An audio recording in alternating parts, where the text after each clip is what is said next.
What's up, guys? This is Alex Quin. I'm a Forbes accredited marketer and global keynote speaker. And this is the Hustle Inspires Hustle podcast on Revolver Podcasts.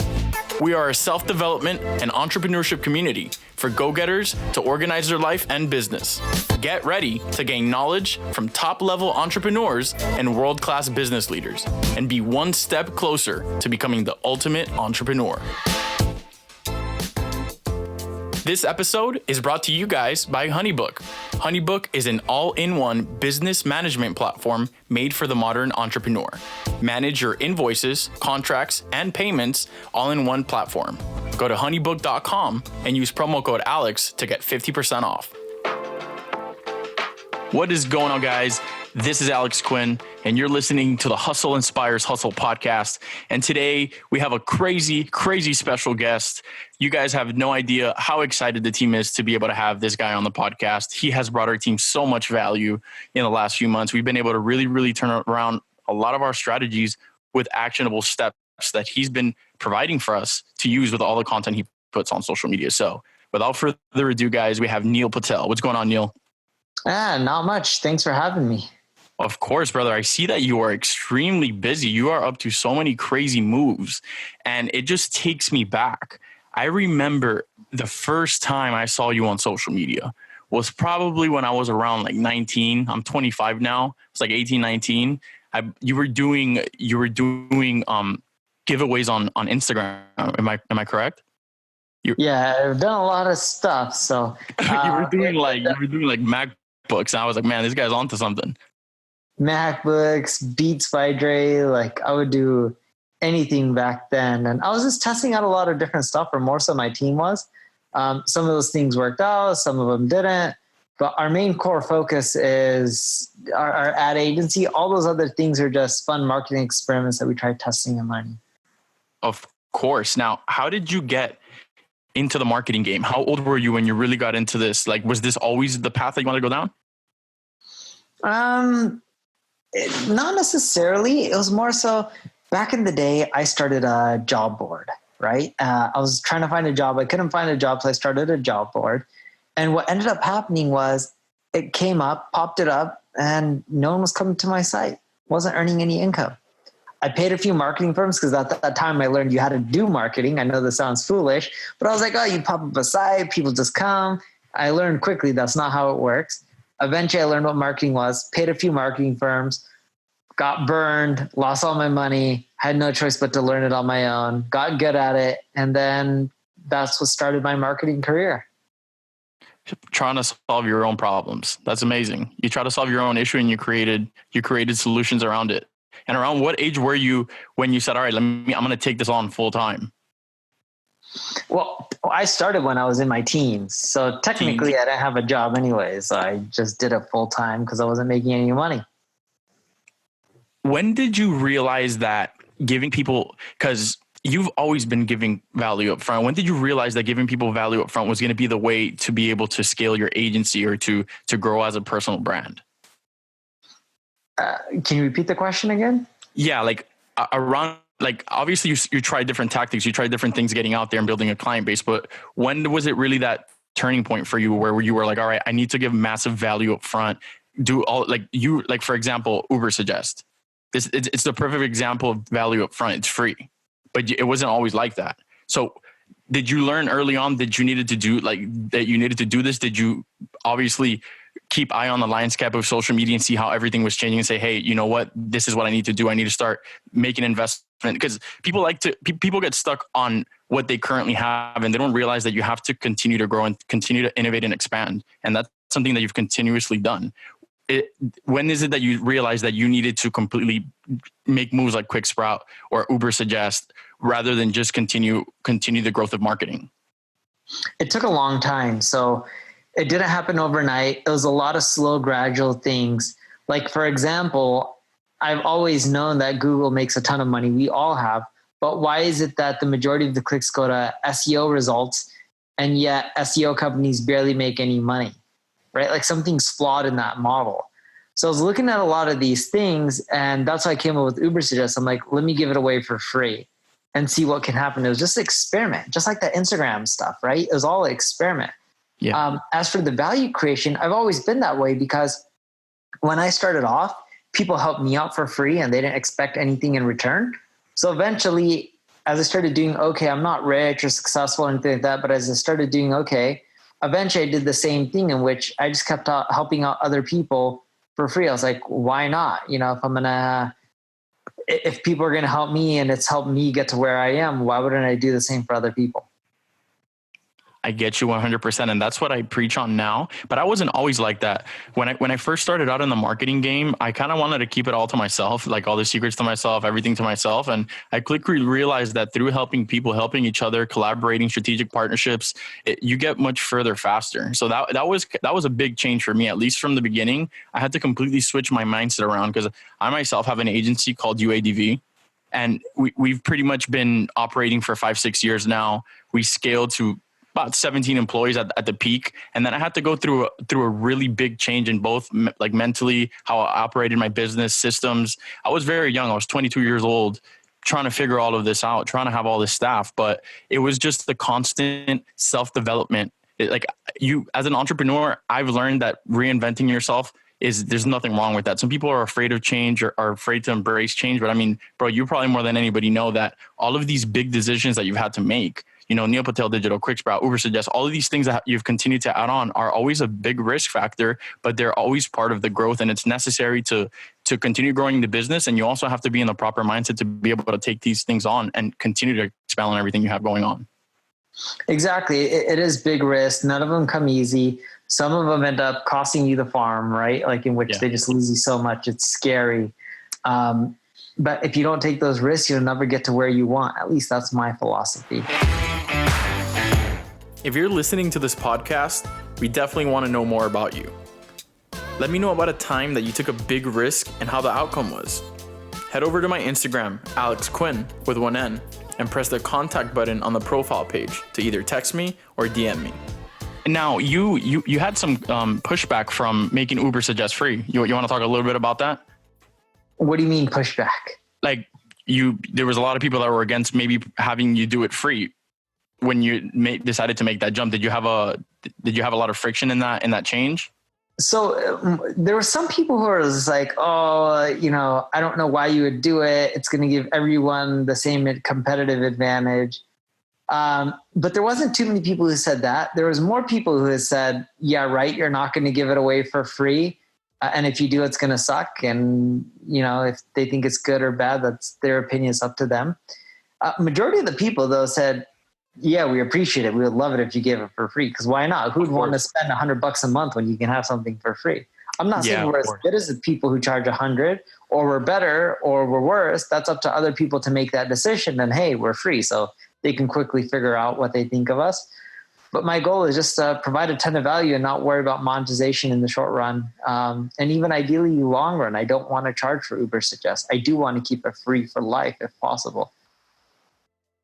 That was a great decision, man. I mean, obviously, like you said, that everything has its risk, right? You can lose the whole farm, but it's something that you felt was right. And as a digital marketer, as somebody that's in the landscape using all of these tools, it's something that you felt would benefit you if it was presented in that way. And that's what you want to continue pushing forward. Exactly. And when I look at all the numbers and everything, the usage is just amazing on the tool. So it's starting to work. Does it make me money? No, it costs me $200 a month. So will it make me money in the long run? Hopefully, but who knows how? I don't know, because I'm not charging for the tool, nor do I want to. Yeah, but it all comes back. It'll come back. It comes back around. Anyways, you're putting out a great tool that's helping a lot of great people. You're teaching a lot of young entrepreneurs, a lot of entrepreneurs in general. And obviously, you're somebody that people could go to when they have a project that they really need to get off the ground that has the proper resources. And then you could leverage Neil Patel Digital, which is helping a lot of people, obviously helping you build all your brands. So all in all, you are providing massive value, and you also have a support system that allows people to grow with you should they have the right business. Oh, thank you. Yeah. And we're the same belief in which if we just keep giving, eventually it'll also help our ad agency grow over time as well. Yeah, it just goes to show you guys are putting out actionable advice, actionable things that people could engage in immediately, that's giving them results. Therefore, they are your own case studies. Like all of these people that you're helping out are your case study and able to continue to help you grow on your career, which is really, really cool, man. You've had these 2 brands out now, Quicksprout Ubersuggest. I saw you're a New York Times bestselling author. How was that process of writing a book? I'm in the process of writing a book right now, and honestly, it's an extensive process, but it's really, really good. I'm discovering a lot about myself and doing it, and it's quite the challenge. It is a challenge. It's a pain in the butt. I probably won't do another book again because of it, but it was fun. The whole process was you write a book, you got to pitch it to publishers, and from there you have to keep marketing the book. As I mentioned, it was a pain, wasn't easy to do.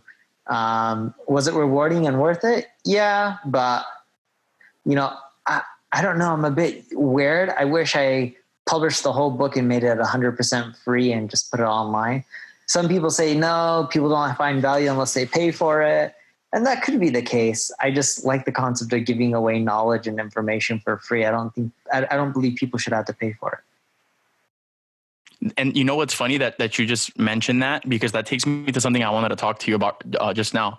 I was just reading that the podcast landscape in China it's really, really big right now. It's at about $7 billion.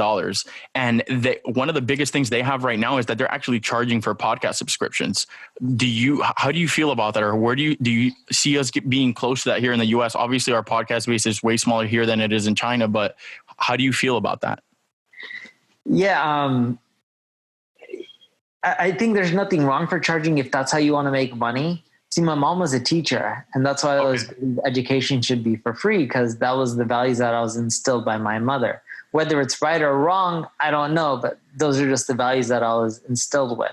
As for podcasting in the US, you mentioned it won't be as big as the US. In China US won't be as big as China. The reason being is population. We don't have that. Yeah. But over time, it will continually grow, and we're seeing that. Can people charge for podcast subscriptions? Of course. Can they make money from doing that? Of course. I just do believe there's better ways to monetize than charging for a subscription. Alrighty, hustlers, let's take a quick break. You're listening to the Hustle Inspires Hustle podcast with Alex Quin. All right, guys. So let's talk about tools that are actually going to help you build your business. Tools that I'm using right now. One of them is HoneyBook. Are you starting a new business? Do you have multiple clients? HoneyBook provides everything you need to manage your business efficiently. Whether you're an entrepreneur, photographer, consultant, or designer, HoneyBook is an all-in-one business management platform that lets you streamline your business, look professional with clients, and get paid fast. Combine your invoices, contracts, and payments all in one platform. You can access HoneyBook on desktop or on the mobile app. Go to honeybook.com and use promo code ALEX to get 50% off. Jason Stone here. Hi, everyone. It's Neil Patel, and you're listening to Hustle Inspires Hustle. This is the motherfucking CEO, Andy Frisella. You're listening to Hustle Inspires Hustle with Alex Quin. Absolutely. And at least in your business model, you have it figured out in a way which is helping people, and you're obviously able to grow your business. Yeah. So here's the thing, right? Like, or let me ask you a question. Yeah. What's your whole goal of doing all of this that you're doing? You're interviewing me, you're interviewing other people. What's your goal? My goal, I really want to learn as much as I can. Before, like I was mentioning, I had a mindset where I felt like I knew everything. And in doing this podcast and then, and doing events around the world, speaking with so many people, breaking out of my shell, I want to become the best marketer I could possibly be. Right. And I feel that podcasting is a great avenue for me to connect with people, not only just to learn about marketing or how I could become a better marketer, but a business person in general. When you have these types of conversations with entrepreneurs like yourself and myself, you learn a lot of things. You may learn something from me. I may learn something from you. And it's a nice flow of conversation that allows for a really organic conversation in general. And that's the reason why I'm really doing this. From a marketing perspective, my number one goal is to just know absolutely as much as I can to provide as much value as I can for the people that I'm working with. I don't want to be lazy. I want to be on top of on my game. I want to be on top of my shit. And like I said at the beginning of the conversation, man, me getting on with you is very, very important for me because of all of the things that I've learned that you've put out there. And now having this one-on-one connection and being able to ask you a lot of these questions that I may have had when I was, watching a video or seeing your stuff online. Now I'm able to do it. And I think that's absolutely amazing. Things that maybe couldn't have been done before. The podcast world is really helping us out now. So I'm using this as a tool to just be the best I could be and learn as much as I can, just be a sponge. I think that's like a smart approach. Most people who do podcasts, funny enough, they say that. I don't see too many people actually learning. What they do with the podcast is just try to pitch, or they try to build up their popularity and personal brand. I think the most valuable thing from a podcast, believe it or not, is what you're doing, which is learning. And that's one of the main reasons I do a podcast. I'm researching, I'm always learning. I'm trying to give advice, but at the same time, I'm learning from the community. And that's an amazing thing. And it's just so crazy. It's like, I do so many podcast interviews and most people that do them, they're just like, yeah, I'm doing a podcast because I'm trying to drive revenue to my business. I'm trying to eventually figure out how to do ads or monetize. I want to eventually figure out how to maybe charge subscription like some of the other people are doing. And there's no right or wrong approach with anything that you want to do. You should do whatever makes you happy, whatever helps you hit your goals, assuming you're not doing anything unethical. But for me, I've always put knowledge as the most valuable piece of advice or one of the most valuable things that you can ever gain in this world. So I always push it forward and try to get the most of it. And it's great to see that you're doing something similar. Yeah, bro. Cause look, honestly, the money, like you could lose all the money tomorrow. You feel me? Like you could lose your money tomorrow. I could lose my money tomorrow. Have you lost it all and made it all? Have you lost it at one point? I've lost my money so many times. I already lost count because I believe in myself too much. But that's a good thing. I've lost my money so many times too. I've lost count as well. That shit's frustrating, man. But look, man, you could lose that money. All your social media accounts could be deleted tomorrow. Google could take you off of their search engines. But at the end of the day, what they cannot take is all the shit you learned in the last 20, 30, whatever years you've been in the game. Right. And that's the power of knowledge, just like the power of relationships. I always talk about the power of relationships. You need to cultivate great relationships and do right by people because that is true wealth. Because you could run out of money, but your relationships and your knowledge will get you that money again really fast as long as you move the right pieces. But people people want instant gratification now. They care too much about followers and this and that. I don't have a ton of followers on social media, Neil. I have like 18,000 followers on Instagram. I have a great audience when it comes to doing events everywhere that I go, or when it comes to pushing out content, I have a good response. But at the end of the day, I'm not the biggest guy out there, but I'm the guy that's wanting to learn the most. And I think that's what has the true value in social media nowadays with so much, posing and fakeness that goes on. You never really know what's real or not, but what's really real is knowledge and knowledge that you could apply to things that actually make something grow is something that people could recognize instantly. And that's what I want to be about. Yeah, I love it. That's the way to do it. Yeah. So I wanted to ask you, I've been reading this week a lot about it. We were just discussing it here. I actually have my team around me. They're sitting around listening on chatbots, right? Messenger marketing. Yeah. We were just reading an article that probably before January, December, they're going to do a rollout for messenger marketing integrated with WhatsApp and Instagram. The Facebook ads landscape is completely changing right now. And we're at a really, really cool moment for growth, specifically for people that aren't in on it yet. What is your take on messenger marketing? How do you feel about it? Are you currently integrating it into any of your projects? Yeah. So with me, I think chatbots, like messenger bots, is amazing. I leverage it. But here's the thing that most people don't tell you.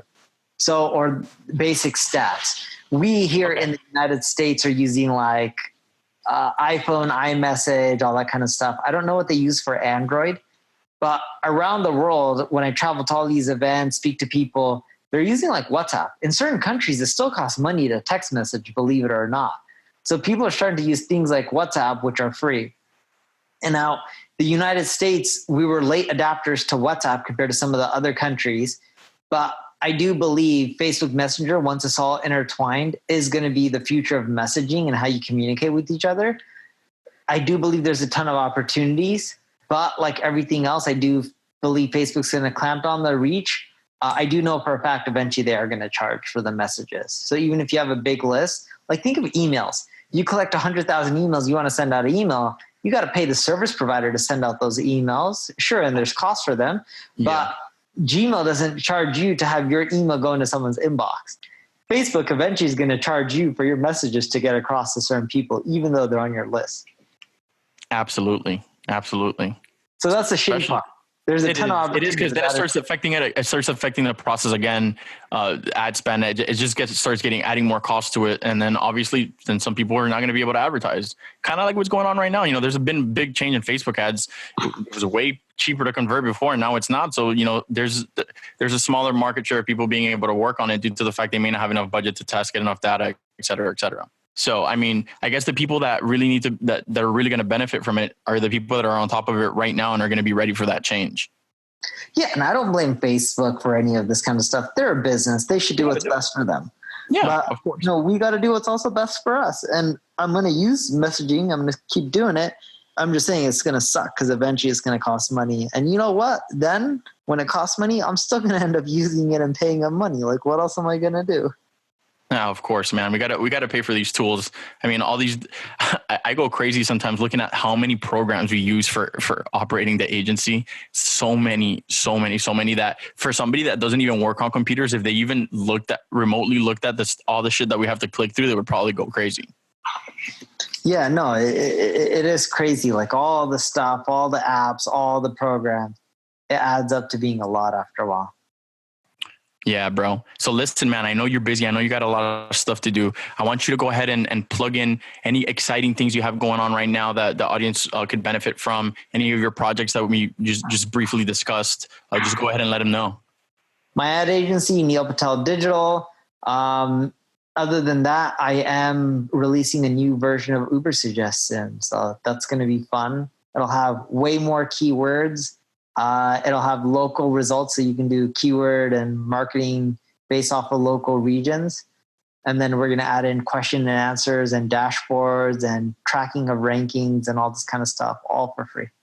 This is really cool, Neil, to see all this growth that you've been through and to see you at a stage where you could do such growth to such a cool platform. Congratulations, bro. Honestly, that's really, really cool. You must be really proud of yourself. Neil, thank you so much for your time, bro. Good luck with everything. I hope to see that Ubersuggest really kicking. I know we're going to be using it here, and man, thank you. Thank you again. Yeah, thanks for having me. Take care. All right. So let's recap what we learned so far. Up until now, we've discussed the benefits of giving free value like podcasts or even Neil Patel's Ubersuggest tool. Remember that there's always going to be risks and they might cost you your farm, but you'll never get further unless you take a risk. I want to give a quick shout out to HoneyBook for making this episode possible. HoneyBook helps you streamline your business process from inquiry to booking to project completion. I've simplified my client booking process through HoneyBook's automated emailing system. My clients get their proposal, contract, and payment request all in one email sequence, even if they don't have a HoneyBook account. With HoneyBook, clients get automatic payment reminders, and all payments get deposited right into my bank account. It makes bookkeeping so much easier. You can even integrate it with QuickBooks. So go to honeybook.com and get 50% off when you use promo code ALEX. Thank you guys so much for taking the time to tune in. I'd really appreciate it if you guys could share with someone, review, or even subscribe to the podcast. If you want to connect with me, follow me on Instagram at Hustle Inspires Hustle. Or you could follow me on my personal, Alex Quin with one N. This is the Hustle Inspires Hustle podcast with Alex Quin.